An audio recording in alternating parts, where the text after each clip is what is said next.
Chapter 2. Thus the heavens and the earth were finished, and all the host of them. And on the seventh day God ended his work which he had made, and he rested on the seventh day from all his work which he had made. And God blessed the seventh day and sanctified it, because that in it he had rested from all his work which God created and made.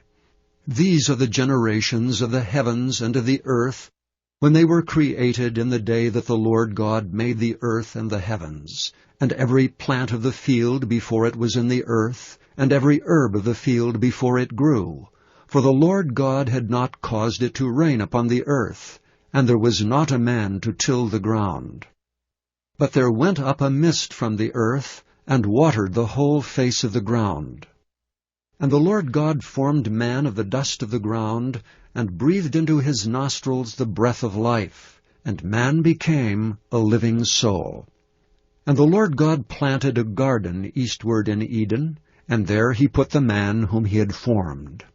And out of the ground made the Lord God to grow every tree that is pleasant to the sight, and is good for food, the tree of life also in the midst of the garden, and the tree of knowledge of good and evil.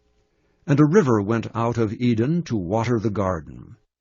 And from thence it was parted, and became into 4 heads.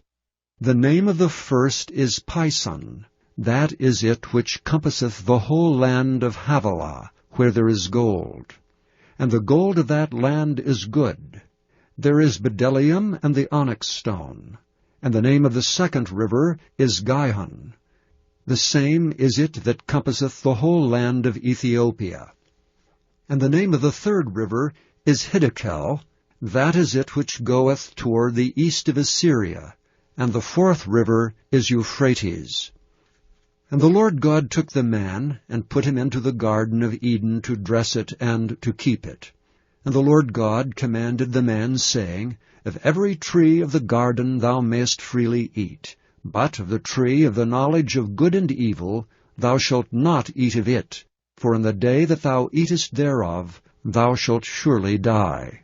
And the Lord God said, It is not good that the man should be alone. I will make him an helpmeet for him. And out of the ground the Lord God formed every beast of the field, and every fowl of the air, and brought them unto Adam to see what he would call them.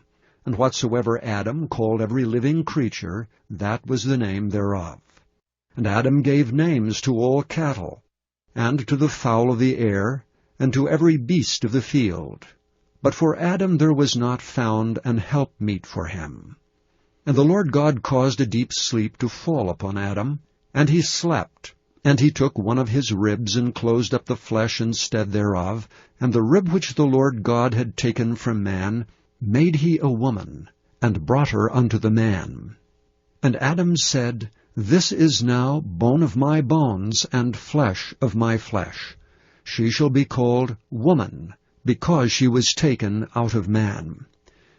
Therefore shall a man leave his father and his mother, and shall cleave unto his wife, and they shall be one flesh. And they were both naked, the man and his wife, and were not ashamed.